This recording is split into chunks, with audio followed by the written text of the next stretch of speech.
I'm Ed Elsbury. I'm an associate partner with Reveal. Sure, we help organizations optimize and maximize the use of SAP to improve inventory performance, service levels, operating efficiencies, operational costs, and decision making. Our approach is to educate and empower, improving the performance of the people, the processes, the data, and the utilization of SAP. We've helped a wide range of organizations, including the United States Navy, Campbell Soup, Huntsman Chemicals, and Borg Warner.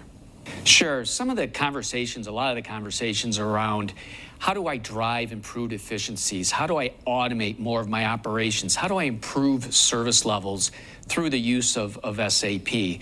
So at an operational level, those are a lot of the conversations that we're having. I would say at a strategic level, supply chain leaders are talking about how to increase digitalization, leveraging more of that outer edge technology like AI, Internet of Things, blockchain, robotics, things of that nature.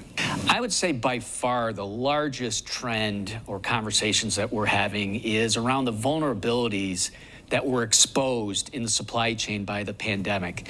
This includes sourcing strategies, moving from single source to multiple sources in procuring materials. This would include allocations and order fill management and prioritizations. It also includes demand and supply planning, effectiveness and efficiency, and speed. So the pandemic showed us that we have to move beyond resiliency and get to agility. And it's the agility that we want to achieve as a supply chain leader. Because agility means making timely decisions using the information that's available to us and making those decisions up and down the supply chain, not just at the very top, but all the way through the supply chain where people are actually interacting with the information and the situations at hand. It's making small and quick adjustments to meet the changing market demands and the market changes that we've just went through.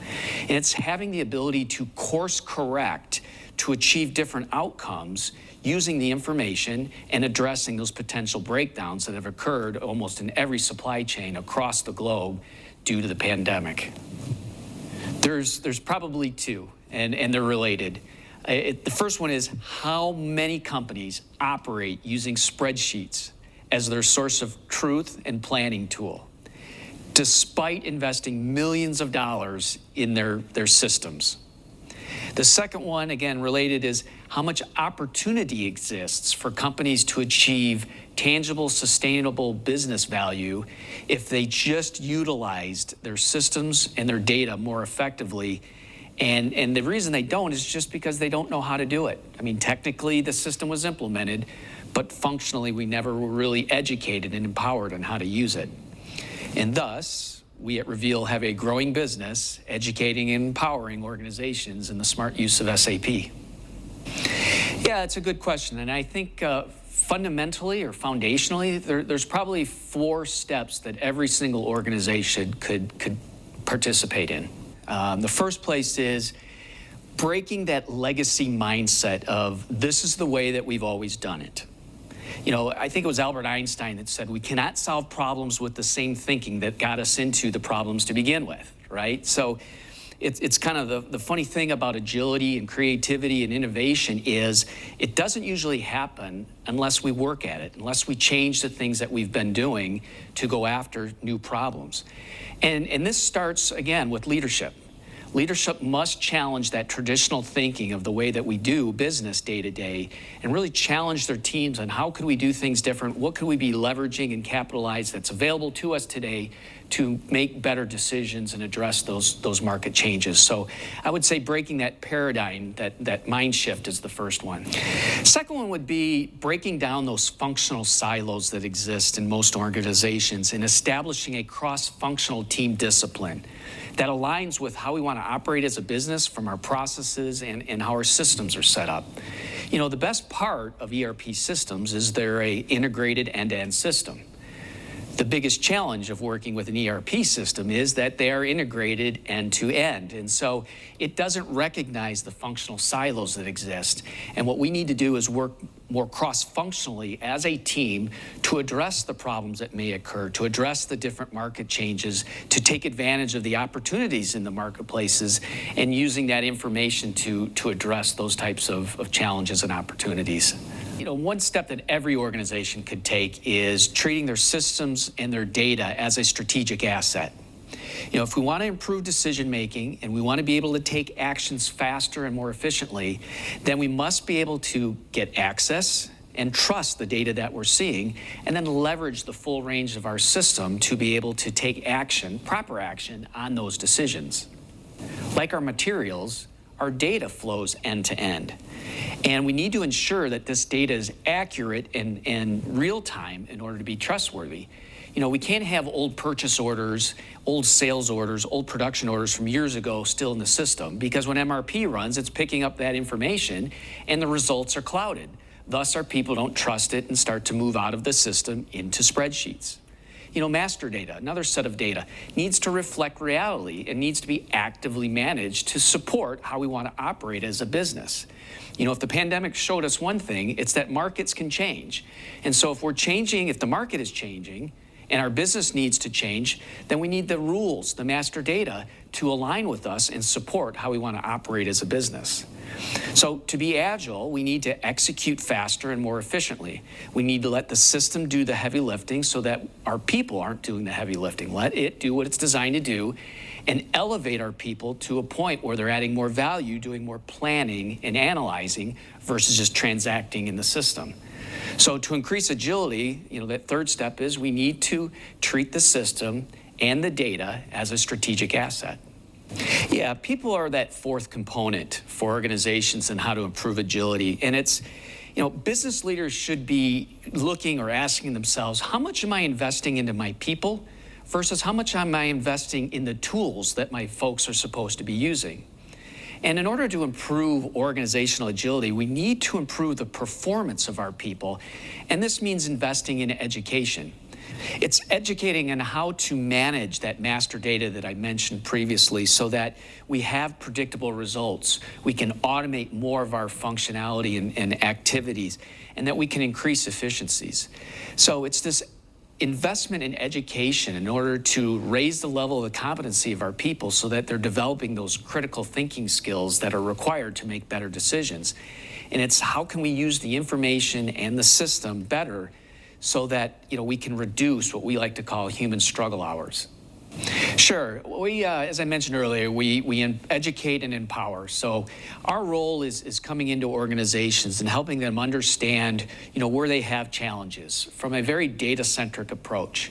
It's where do they have gaps, where do they have opportunities, where could they be taking advantage of market changes if they just were to be able to utilize their people, their processes, and the utilization of data and systems more effectively.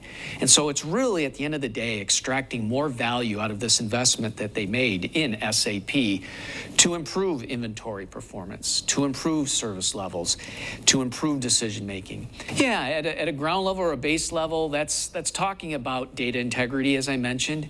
Is it timely? Is it accurate? Is it trustworthy in order to make better decisions? And Reveal's role in that is making sure that not only are we getting to a place where the data is now clean and trustworthy, but how do we keep it that way? And that's that accountability structures that we put into place to make sure that organizations keep a high level of data and the trustworthiness of the data. Yeah, I think there's two types of data. There's the transactional data that I mentioned before that MRP is utilizing in order to make decisions, and that's just part of what data is feeding in MRP. But then there's the business rules or the master data. So that's our planning strategies, that's our MRP types, that's our lead times. It's those types of things that we need to actively manage as market changes, as things change. One good example I always use is going in and looking at lead times. And a supplier lead time being set at 7 days, because when we implemented, we set 7 days across most of our suppliers, thinking we'd change it once we got to a point where we understood truly what our lead times were. But that master data never gets changed. And so you start to see, well, why are we constantly expediting certain orders, supplier orders from our suppliers? It's because the master data is telling us we've got a 7-day lead time. That's what MRP is using to make decisions. And the reality is our suppliers are now at 14 days or 21 days or 28 days, but we never go and manage or change that master data, and we find ourselves constantly expediting. So it's those types of things when we talk about data, the governance, the accountability, but it really is educating on when to change it, how to change it, why to change it. It's that critical thinking that we talked about earlier around data. Best way to get started that we have found is doing an assessment, and it really kind of frames the problem statement of what don't we know.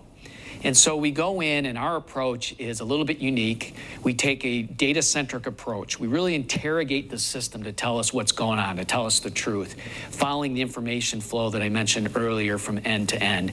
And through that, what we identify are where are there gaps, where are there opportunities, what are you doing well, and we put together our findings and recommendations to address those. But also, we start to educate the group through feedback sessions through the week to start putting together that art of the possible and setting the stage of what you could be utilizing. Because through this assessment phase that we go through, we're exposing typically the organization to analytics, to reports, to capabilities that they didn't even know existed in their existing system. So that's part of it, is these feedback sessions that start to plant that seed of the art of the possible. Third thing that the assessment does is it provides a roadmap of improvement. What should we be doing first? So we prioritize the steps in order to mature in the use of our systems and our people and our processes. And the fourth thing is the business case for change. What's the so what? We've gone all through this, we identify what we need to do.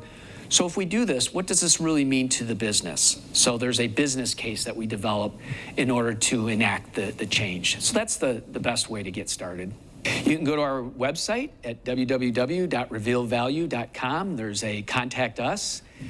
We also have boot camps that are available, and you can find those on the website as well under the event tab.